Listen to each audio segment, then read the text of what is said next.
You know, when you ride, you're practicing social distancing. And here's my legacy WR250R Supermoto. This is the second week of the coronavirus stay-at-home or shelter-in-place California order.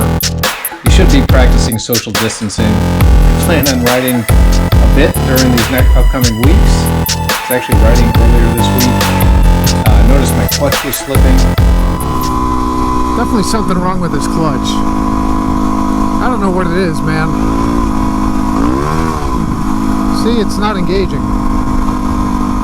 So what better time to actually do some maintenance work on my Supermoto during the shelter-in-place week. Now, I've never changed out my clutch before. I've never been in there.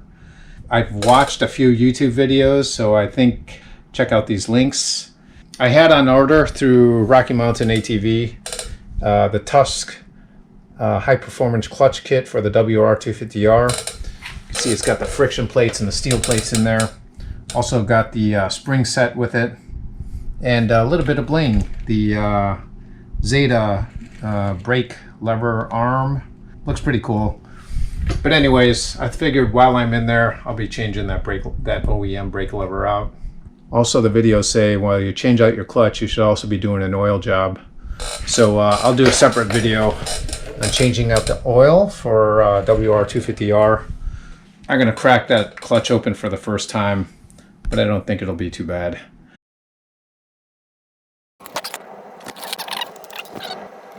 While these are marinating, I'm going to crack open that case. So, this is how the pin was. Okay. Hopefully I can work. 2 hands now. Just unhook that. That needs to be taken off. There we go.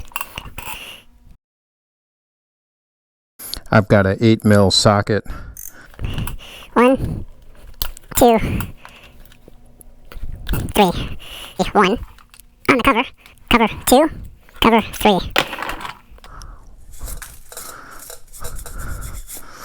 I've got 1, 2, 3, 4, 5, 6 bolts here on the actual case. 8mm socket again.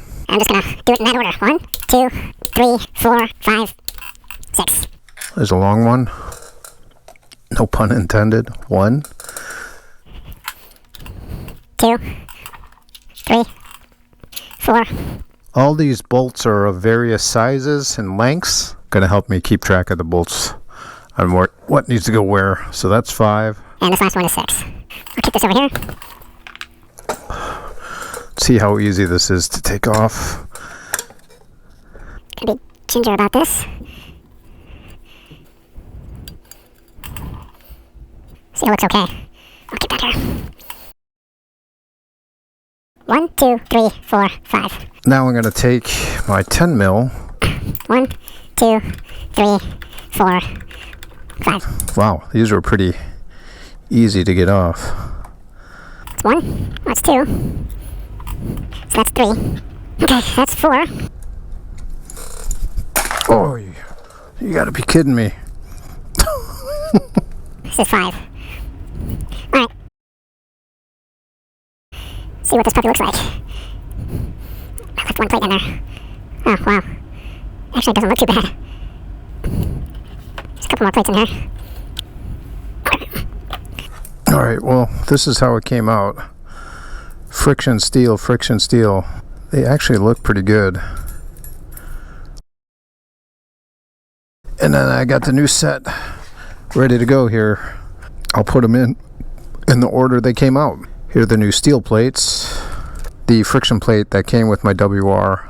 I'm not sure what these are, if it's OEM or what, but they look, it looks like the Tusk one at least has more friction points. Alright, so this is first plate, steel. Next friction plate.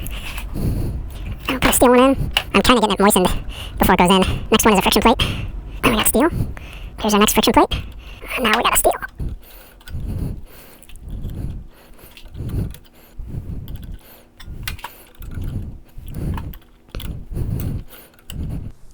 Well, look at that. Alright, we'll put the case cover in here. Start with 1. Leave the washer in there. And then 2, the new shiny one. Let's tighten it. But still, I'm going to go in a star pattern.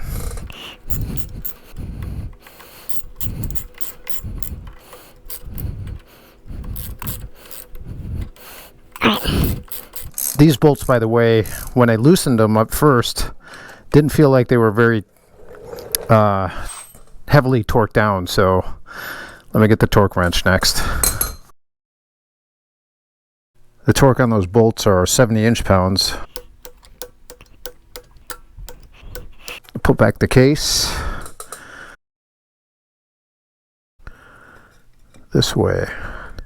1, 2, 3, 4, 5, 6. Tighten these bad boys in and then torque them. So for the case bolts, it's a little torqueier, 86 inch-pounds. Well, I'm going to go in a star pattern. Alright, next is the cover. Alright, so 1's over here, 2's over here, 3's over here. Torque them down. I'm going to put the brake lever on. I wrap the wire around the frame. I'll tighten it later. That goes through the brake lever with the washer behind it. Now I can bolt this guy in. Looks like I got the pin in. New clutch, new brake pedal has been installed, but this is way too squishy. Reading this blog from Dual Sport Library, and I'll put the link here, it kind of explains how to adjust the actuator rod so that the tightness of your clutch lever to friction point can be set correctly. So that's what I'm going to have to do now. I'm going to bust back into the clutch case here.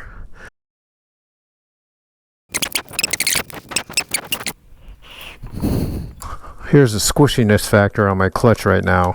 I'm pulling it, and there's absolutely nothing happened to that basket. Alright, so unloosen this puppy. Article says adjusting the rod which governs the clutch actuation point on the lever is simple. Turn it clockwise until you feel resistance, then back about 1/16 of a turn. Hold it in place with a screwdriver and then tighten the nut against it with a 10 mil box wrench. Alright, so I tightened the actuating bolt to its most resistant, then I turned it back about 1/16. I guess it's all feel, but that seems to be engaging now. Clutch lever is not as squishy it was before. I have the lowest setting on the adjustment bolt here on the clutch lever if I need to make game time adjustments. So now I'm going to tighten this bolt, put it back together, and give it a test. Alright, we're going to start with 1, 2, 3, 4, 5. Let me double check.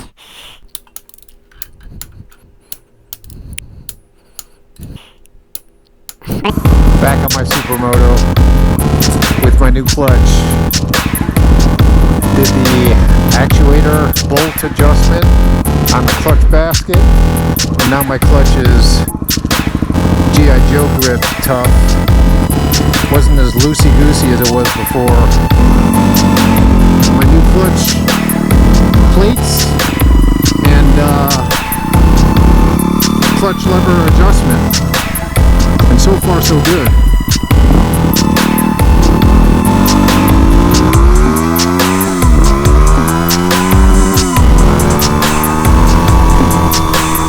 Feels a lot better for sure. My old plates, I don't think they were actually worn out too bad, but I'm finding the gears better for sure. But yeah, pretty happy that I made that adjustment.